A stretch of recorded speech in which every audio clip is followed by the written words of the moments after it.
But something that I was kind of thinking about when I watched the Ravens is, are they capable of making like a deep playoff run? Because like I think they're a better team than they were last year, but something when I watch the Ravens, they just don't strike me as one of those teams that's th- like when I watch the Eagles, when I watch the 49ers, when I watch even the Lions, I'm like, "Oh wow, this is a really really competitive team."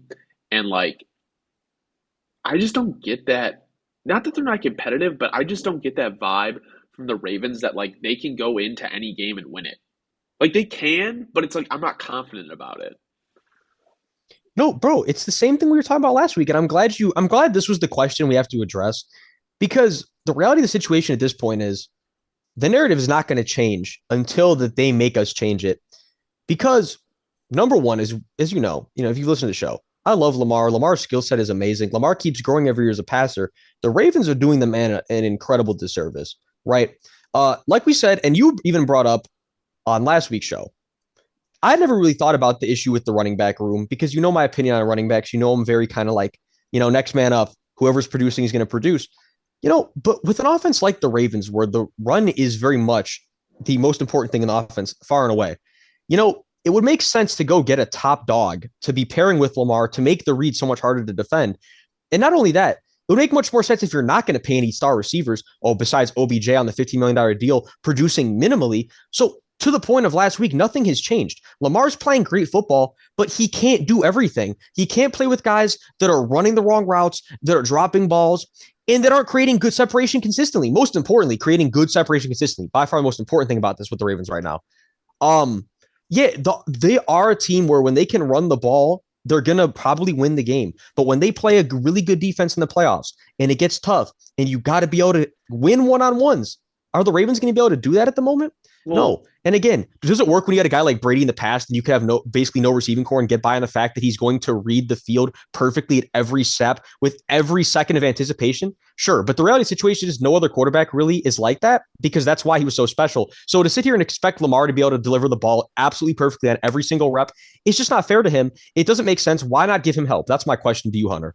yeah, I mean, I guess my thing too is like I mean, he can operate the offense and like Zay Flowers looks good, but it's like 15 mil for OBJ. And I know that was Lamar's guy, but it's like he's not producing like a 15 mil a year guy. And like whether that's to be like a $15 million a year decoy, like in my opinion, your offense isn't loaded enough with stars where you're able to do that. Like there's no like I want to say I can't remember what I put, but Gus Edwards. It's just like I've never been super high on Dobbins, and he definitely gone after this year, especially with injuries, and they're not going to re-sign him. But like someone made I forget who it was, and it was I don't know, flipping a second round for Saquon. Like he's always injured, but like at least you have like a dual threat on offense. Like yes, Lamar's going to scramble and like he's going to get those rushing yards there, but like if your pass game is Zay Flowers and like Mark Andrews, I don't really think. I mean, OBJ, yes, he's like everyone's capable, but it's like where is that guy that's really going to put you over the top? And I don't think they have that because like it needs to be someone outside of Lamar. So it's just like it's just frustrating. I mean, their defense is awesome, but they'll always keep them in games. But I just I think they still need that one piece on offense to really like take them over the top. No, you absolutely do. Especially because, and here's my thing also. It works to an extent when you have multiple top tier guys on the O line, right? But again, just as I said last week, the only guy that I would say that's playing top 10 at his position on this O line is Tyler Linderbaum.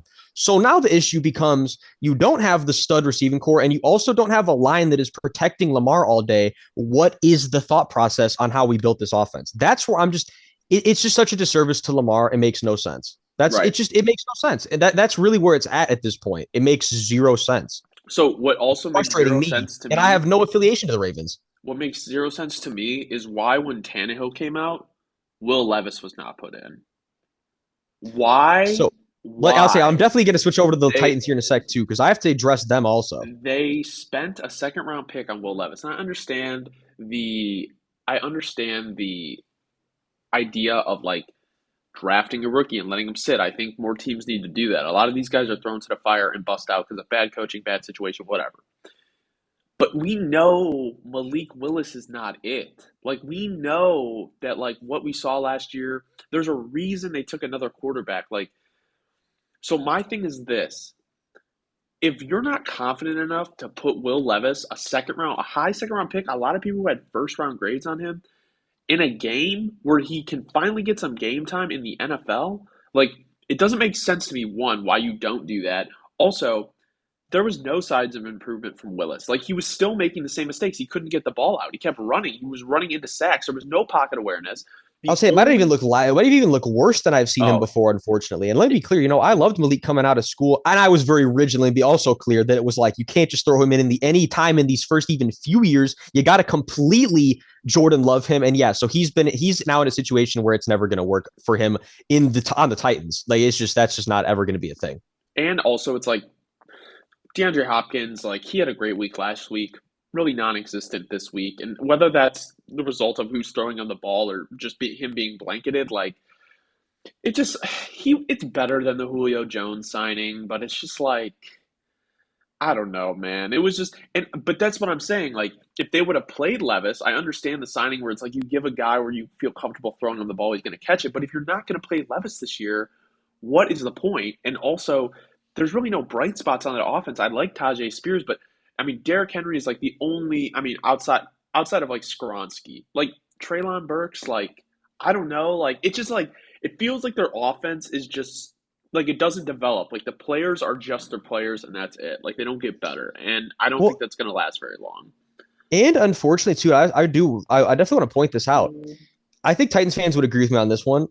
What's killing me too about the Titans right now is it kind of feels like when I'm watching them a lot, they kind of take a big step back on defense.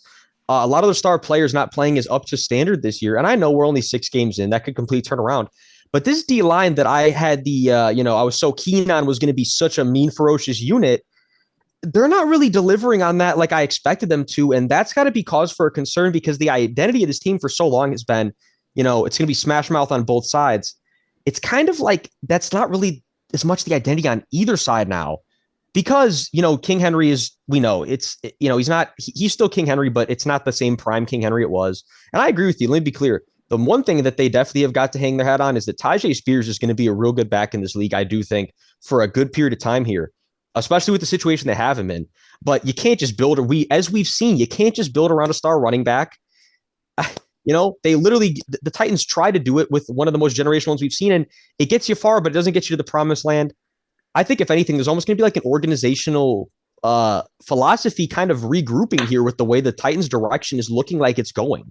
They're in a funky situation as a franchise at this point, bro. They'll just never be bad enough to like pick super high because of Vrabel, but at some point it's because like they keep like talent around, which I don't blame them.